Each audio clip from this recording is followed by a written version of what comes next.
Jeffrey Dahmer, the Milwaukee Cannibal. Jeffrey Dahmer, also known as the Milwaukee Cannibal or the Milwaukee Monster, was one of the most notorious serial killers in American history. Between 1978 and 1991, he murdered 17 young men and boys, committing horrifying acts of necrophilia, cannibalism, and body dismemberment. His crimes went undetected for over a decade, shocking the world when they were finally uncovered. Early life and troubled beginnings. Jeffrey Lionel Dahmer was born on May 21, 1960, in Milwaukee, Wisconsin. From a young age, he displayed disturbing behavior, including an obsession with dead animals and a fascination with dissection. His parents' troubled marriage and frequent moves only added to his growing isolation. As a teenager, Dahmer struggled with his sexuality and alcoholism. In 1978, at the age of 18, he committed his first murder, just weeks after graduating high school. The Murders, a decade of horror, 1978 to 1991. Dahmer's killing spree lasted for over a decade, with the majority of his murders occurring between 1987 and 1991. His victims were primarily young men, often lured to his apartment under false pretenses before being drugged, strangled, and dismembered. First murder, 1978, Stephen Hicks, 18 years old. Dahmer picked up Hicks, a hitchhiker, and invited him to his house for drinks. When Hicks tried to leave, Dahmer bludgeoned him with a dumbbell and strangled him to death. He later dismembered the body and dissolved the remains in acid. Murders from 1987 to 1991. Most of Dahmer's later murders followed a similar pattern. He would meet his victims at bars, bus stops, or malls. He lured them to his apartment with promises of money or alcohol. He drugged and strangled them.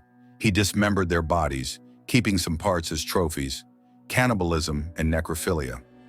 As his crimes escalated, Dahmer began engaging in even more disturbing acts. He kept skulls and body parts as souvenirs. He ate parts of his victims' flesh to feel closer to them.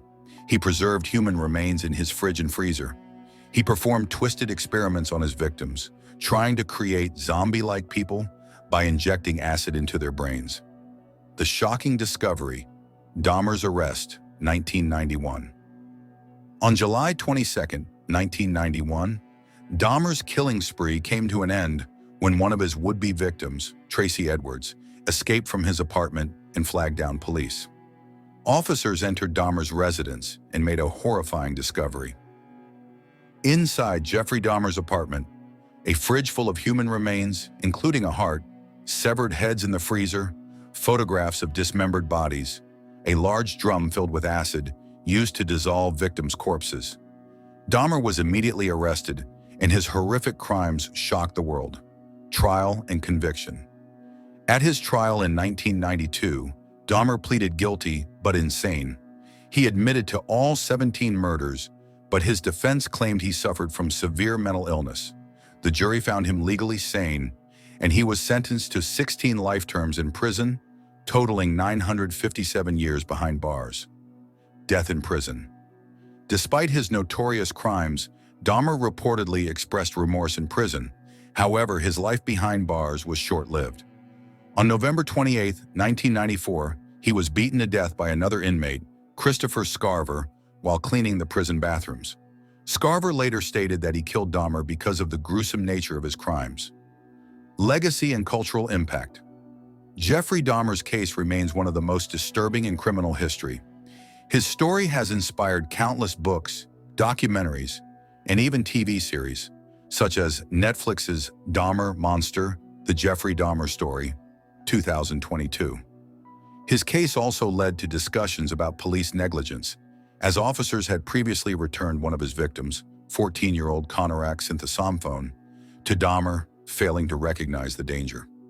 Conclusion: the monster behind the mask. Jeffrey Dahmer's crimes were some of the most horrific ever recorded, blending murder, cannibalism, and necrophilia in a way that shocked the world. Though his life ended violently, the impact of his atrocities continues to haunt history.